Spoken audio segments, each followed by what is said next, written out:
What I'm busy doing is overseeing the agency that oversees VOA, and so I'm kind of looking at where's the money going. And we have all these grantees where half of the money that's going into the agency is flowing into these grants that we don't have any transparency on. I just recently canceled a $250 million lease for a fancy, swanky new building. We are getting out of that lease and saving the taxpayers $250 million. And we've put a lot of the employees on administrative leave because we're following an executive order that the president put out on March 14th and said, we want you to boil this agency down to the statutory minimum. Cut back on the bloat, and so that's exactly what we're doing right now. And we're going to make it lean and mean. And we know that some of it is mandated by Congress, so this agency will exist, these outlets will exist, but we want to boil them down to where they're modernized, they're not full of waste. I mean, I know that our adversaries have similar programs where they're putting out government information, but they're not doing it in 1990s style TV. I mean, the world has moved to a digital platform.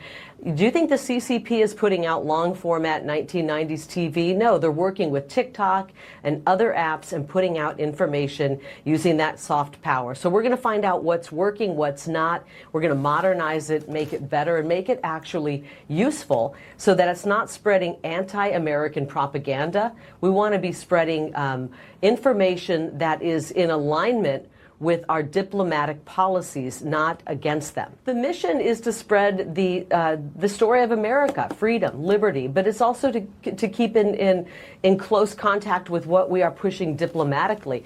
And it's just like every agency, Greg. You know what happens? Do you ever hear about them shrinking it down? Once it starts out, they never say, okay, now we're done, mission accomplished, we can shut down shop there and we can open up something and do something here. So we're in the process of shrinking it down and bringing it down to the statutory minimum. Right. And so that's what we're doing. The taxpayers are paying for this. And I'm thinking about the truck driver working the overnight shift. I'm thinking about the farmer who's hoping to get through another season. I'm thinking about the mom who's had to take a job while she's raising her kids.